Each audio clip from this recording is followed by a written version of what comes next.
It's so overwhelming. I saw it last night and I'm still just aglow. So nice to have you here tonight. My name is Stacey Wilson Hunt, and I'm going to waste no time in bringing out this incredible group of people. So please let me welcome to the stage Laura Dern.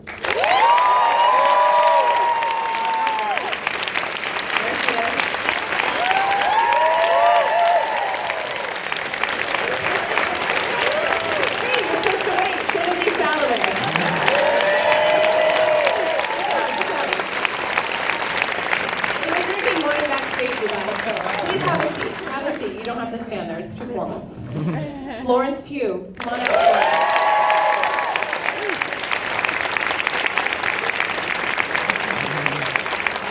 Saoirse Ronan.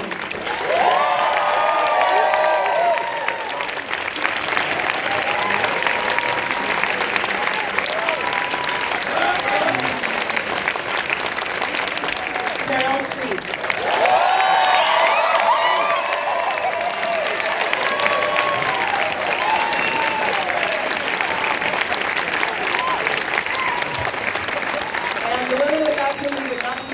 Greta Gerwig.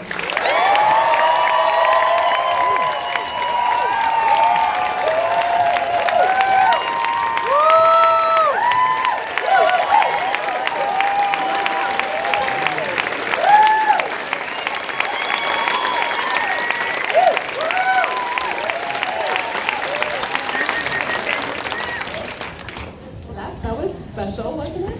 Special welcome. So before we get started, I want to acknowledge two very obvious people we should also applaud. Emma Watson, who was so wonderful. And Eliza Scanlon. Oh, poor girl. Such a wonderful cast. Thank you all for being here. I know it's no small feat to get all of you in the same room, so truly this is wonderful. And I have to say, and I'm sure a lot of us will agree, this movie for me brings up a lot of feelings, not the least of which is the idea that this still feels like a revolutionary act. Seeing the story, seeing the screen inhabited by all these women, and the men are sort of on the side. They're not the focus, and we see these women just busy and enjoying each other, and there's like a guy creeping in. It's truly extraordinary. It's something you don't see very often, so thank you for having the bravery to tell it again. It was very, very moving. So Greta, tell me a little bit about the process, and obviously that's a small way of saying it, but you were hired to write the script first, and I'd love to know how you sold your vision to the studio to direct. Because I love that Amy Pascal, who's also here tonight. Amy, where are you? Give me a round of applause. Amy's on the floor. We could probably find you a chair, but if you're comfortable, you look good. Okay. She described your approach to the material as, quote, punk rock and Shakespearean. And I would love to know why you think she described it as such. Well, first of all, this is extraordinary. Thank you. And thank all of you. And I just, anyway, okay. Well, I think, I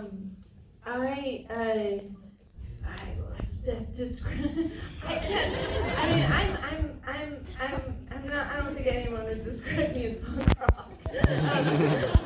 And it would be so arrogant to call myself Shakespeare. Amy said it. Well, what was it about, I guess, how did you pitch yourself? What was your vision? Obviously, we see you play a lot with the narrative, flashbacks. It's not beginning with the Christmas scene as we're used to seeing with these adaptations. Tell me why you open with that scene, which, by the way, is like every pitch meeting maybe a woman in Hollywood has ever been in.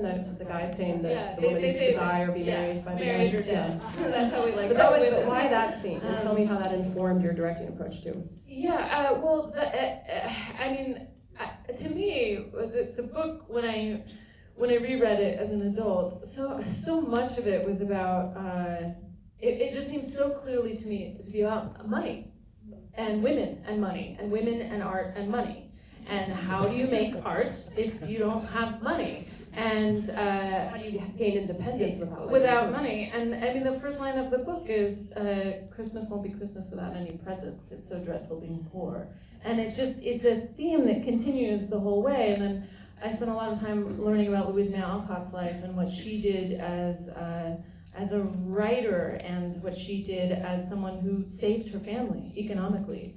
And and that, you know, she made these different decisions than her heroine did, and that she didn't get married and she didn't have children, but she made the very savvy economic decision to have Jo March get married and have children, because that's the thing that was gonna sell.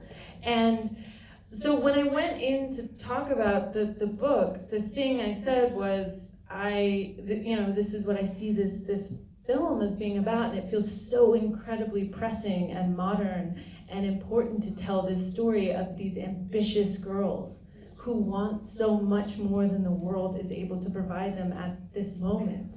And then how that, I mean, I think, you know, some writers get this, and I don't know where it comes from, but I feel when I read the text again, I think people remember it as being this kind of pre-Victorian morality of everything has a period and it's all tied up. But embedded in that is a lot that you forget how messy and wild it is. And some of the lines of, you know, Florence saying, I want to be great or nothing. And Marmee saying, I'm angry almost every day of my life. That's from the book.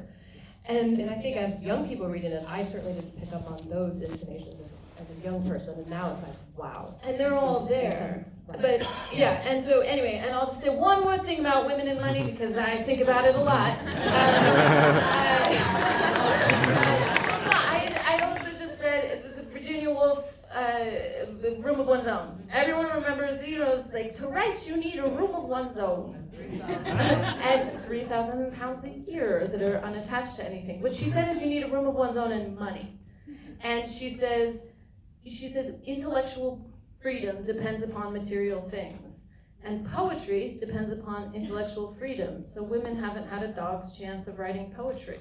And I feel like Little Women is the intersection of all of this. And anyway, I just wanted to bring that out. Sorry.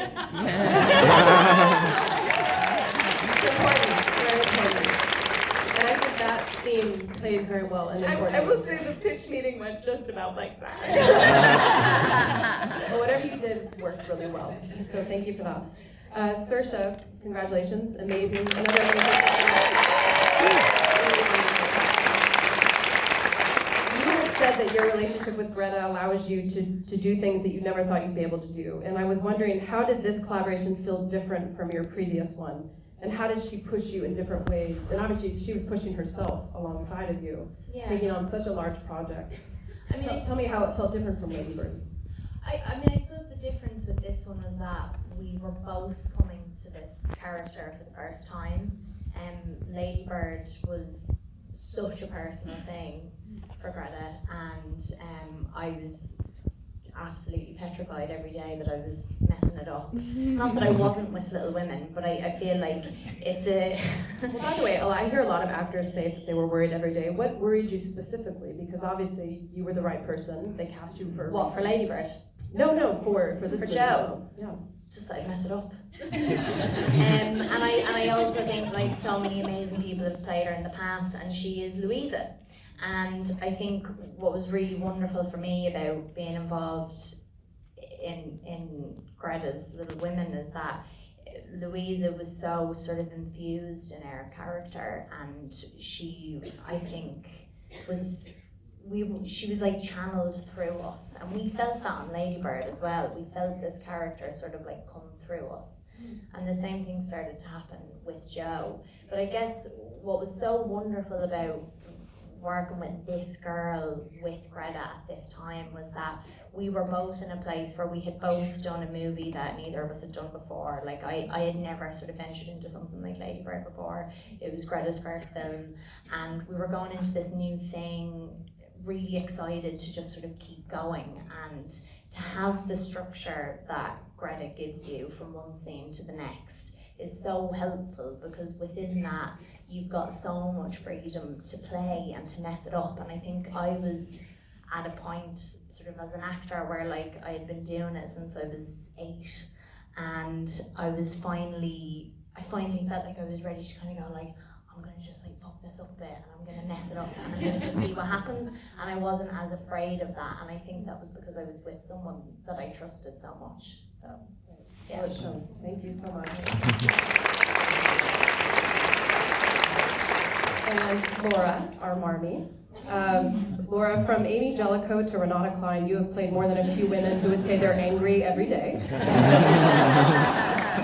You have sort of cornered the market on the being angry everyday character, but doing it with such grace and artistry.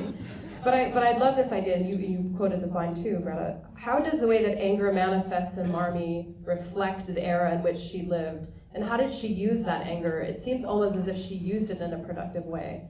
And what can we learn from that? Because we see her giving back and being so conscious of generosity and service. So tell me how you thought about those themes.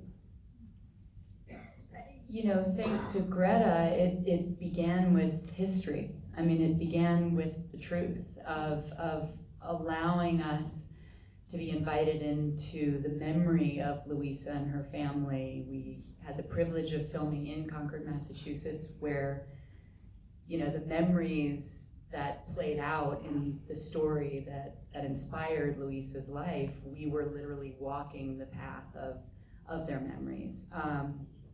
And the book allowed us into the truth of what it is to be a mother raising these girls. And yet I'd missed it as a child. I'd seen so much else, and yet I remembered Marmee as this angelic, omniscient being somehow.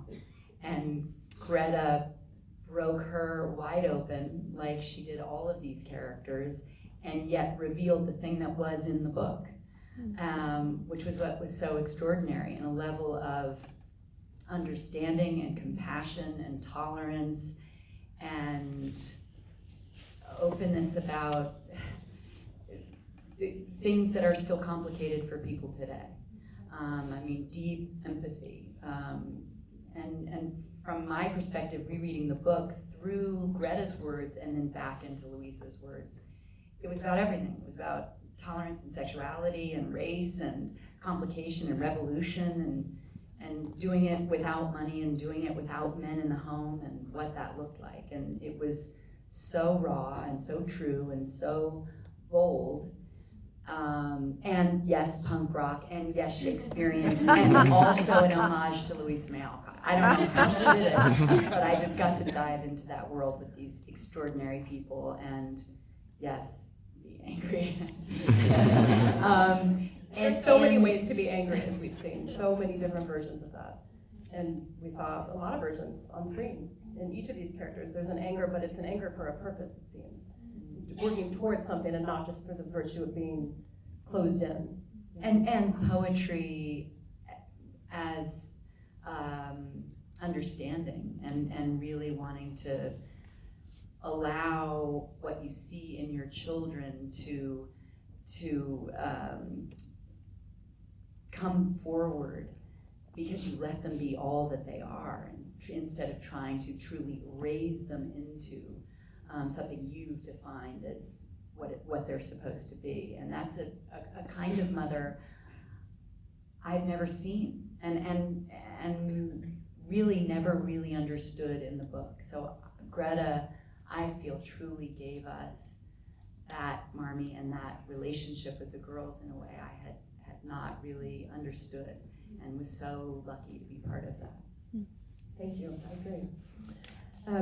Meryl, I would love to know, what do you think it is about the way, oh, I'm sorry, were you guys, oh, okay. Wasn't that wonderful? Great, yeah. I know, it takes, if we had more time, we could do this for like 10 hours. I wish we did. I would love to know what you think it is about the way Greta directs that you think reflects the way she herself performs as an actor. It's not often you get to work with a director who's also an actor. How did that seep into her approach as a director, that you felt? Well, she let me do what I wanted.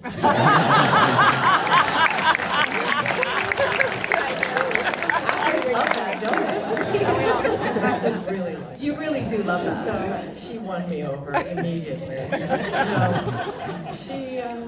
We talked quite a bit about the underpinnings. I'm all about the money. I mean, not me, but Aunt March is all about the money.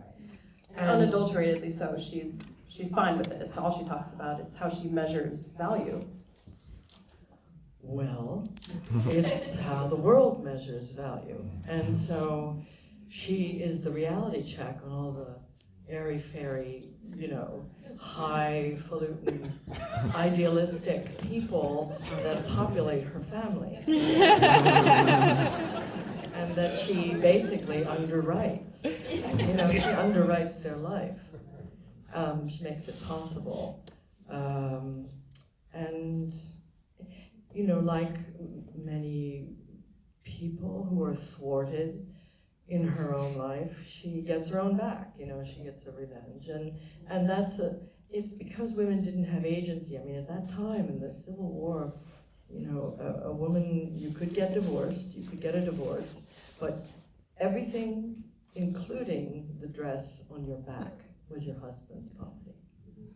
By default, that was the including your children. So you could leave, but you left with nothing.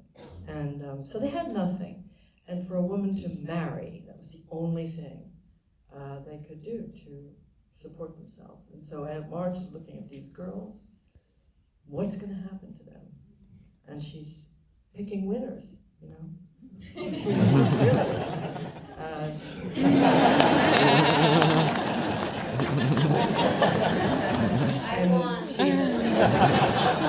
No, you wrote the lost, book, babe. though, like- So she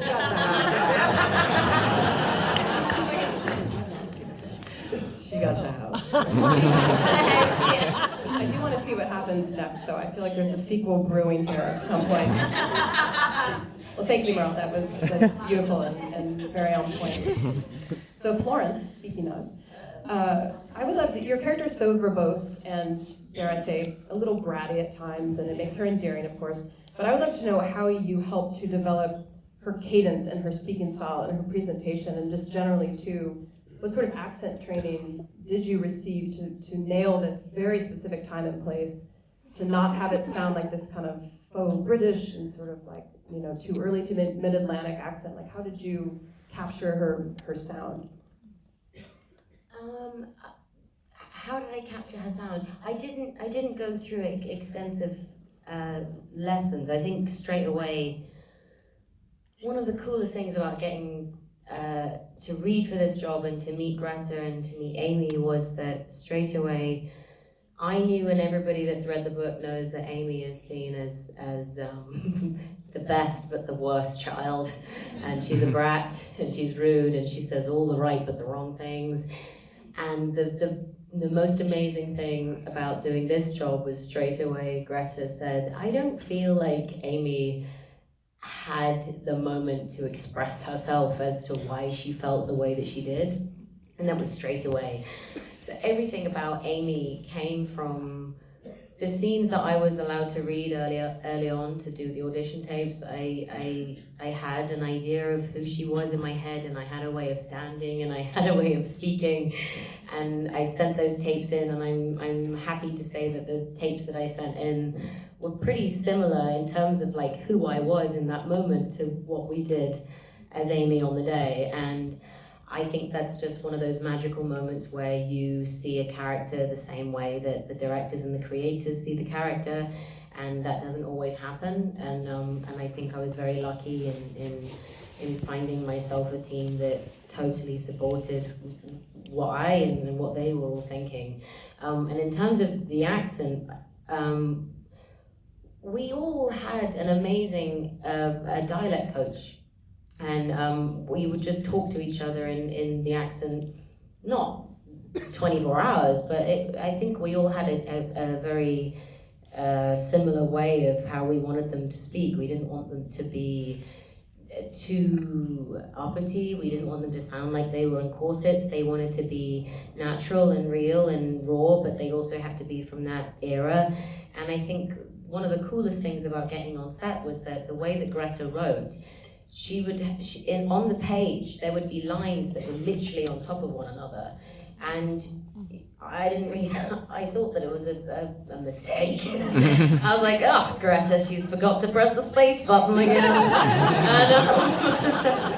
And I wasn't there during rehearsal period. And I remember Saoirse, I hadn't properly met Saoirse yet, but I had known her and met her at events.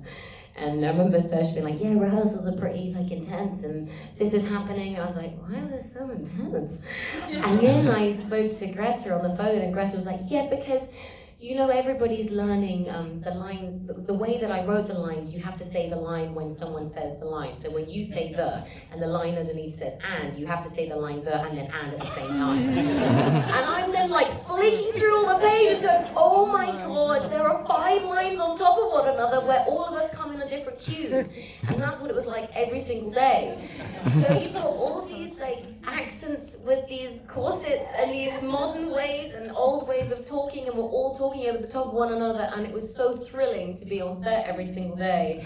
And because all of us were in it and we're all from different places in the world, somehow it worked. That usually doesn't work. But it did, and it was exciting. And Timmy yesterday said that acting on this set, well, with Sacha, was a sport. And I will say, even though I wasn't in their scenes when he said that, on this film it was a sport to do a group scene because you had to be on it, you had to have your caffeine in you, and you had to be ready because if you missed your line on the word and, Greta was gonna come towards you and tell you very quickly. So I don't know if I answered your question, but I said some stuff. It doesn't matter because you're very entertaining, so that's all that matters. Thank you. So Timothy, hello, how are you? The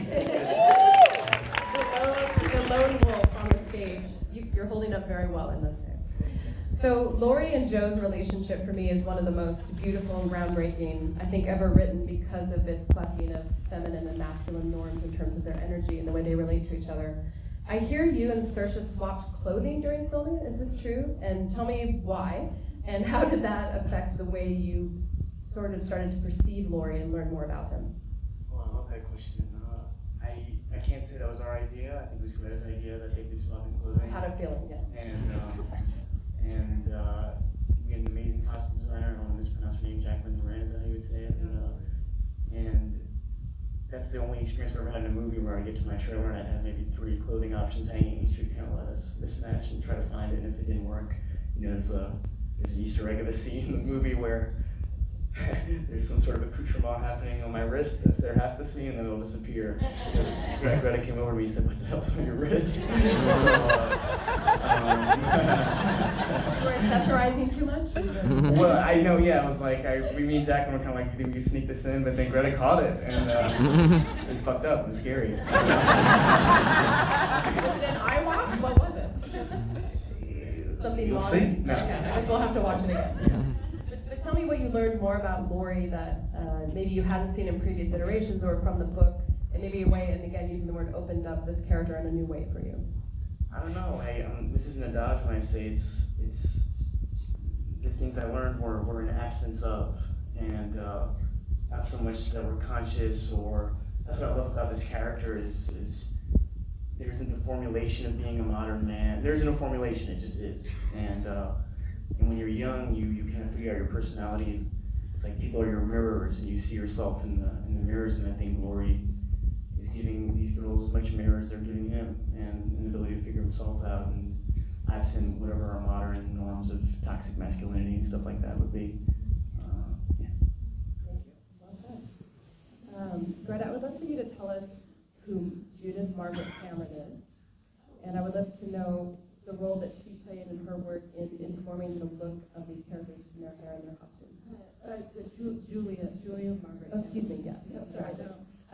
Well, I'm so glad you asked. She's a photographer who took these incredible photographs of mainly women in the 1860s in London, and she were outside of in England, and they're the most extraordinary photographs. And when I was working with Jacqueline Duran, she brought all of these photographs out, and you can't believe it. They all look like they were taken yesterday. They just look like girls. Their hair is messy. They have kind of annoyed expressions sometimes. They're not necessarily paying attention. And there was something about the immediacy of these women that she captured. And I always think it's interesting. I often find in art forms before they become official, you'll find women in them, and then as soon as they become official, the men are like, hang on, we've got it from here, thank you. But it's true. No one was really treating photography as an art form, but she was. And there's another woman, Lady Harwerton, who was also treating it as an art form, using light in the way that, photographers now use light, not just using it as a piece of, like a scientific documentation, but anyway, art. And so that kind of, we wanted that feeling of her girls, her messy hair, her skin that you can feel. That was a big inspiration, but so much of the movie is, nerdily footnotable. Like there's a hat that Jo wears when she's gonna go to the theater, but then when she comes in with her haircut, and that's a reproduction of a hat that was in a Winslow Homer painting, which I loved, that Jacqueline recreated. Or there's a scene when they're all on the beach. There's a Winslow Homer painting on Massachusetts on the beach, the Eagle Head, and it's this, and you can't believe it. You see, there's a girl like wringing out her dress and a dog, and it feels like, oh, right, these were modern people.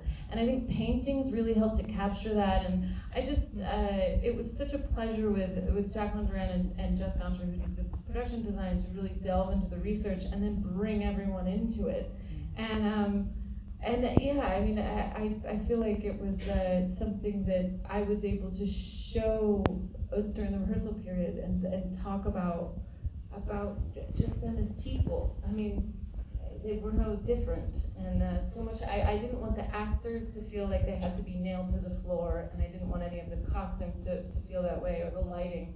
I wanted it to feel totally accurate, but also completely light on its feet. How about